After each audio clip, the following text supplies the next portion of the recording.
Let me tell you the story of the land I call home. The island of Avalon was home to many men, elves, halflings, and even dwarfs. My tower sat at the base of Mount Theseus. 'Twas a rather peaceful place, located right in the middle of the island.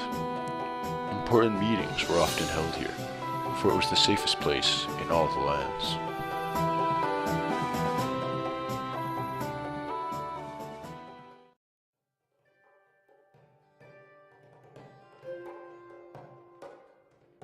To the west, the human city of Grandeville sat along the coast.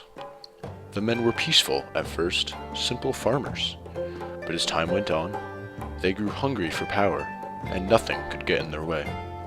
However, this did not stop the skilled lumberjacks from providing the island with high-quality wood.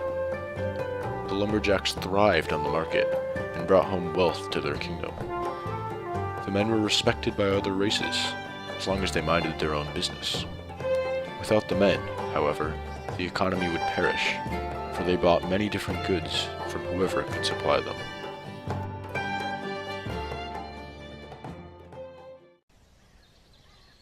To the north, the Elves abided in the Grand Tree of Knowledge.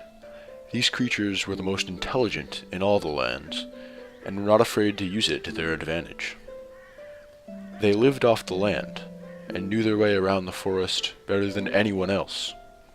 They could smell a trespasser a mile away, and moved silently wherever they went.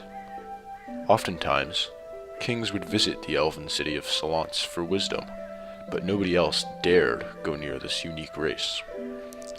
They spoke the language of Sindarin, which made people view them like creatures rather than like another race.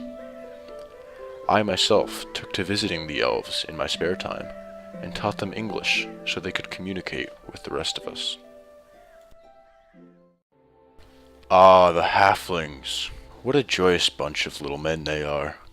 They subsided in the city of Underlake, where they built their burrows and farms in peace and harmony. They never left their little town, and in the early ages, nobody visited them, so they set up a small market. This market grew over time, and has now become the main place of trade for the entire island.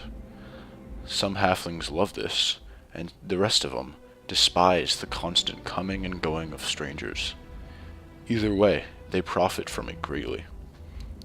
If ever you need a place to stay or some food, Underlake is the place to go. They will take you in kindly and supply you with all that you need.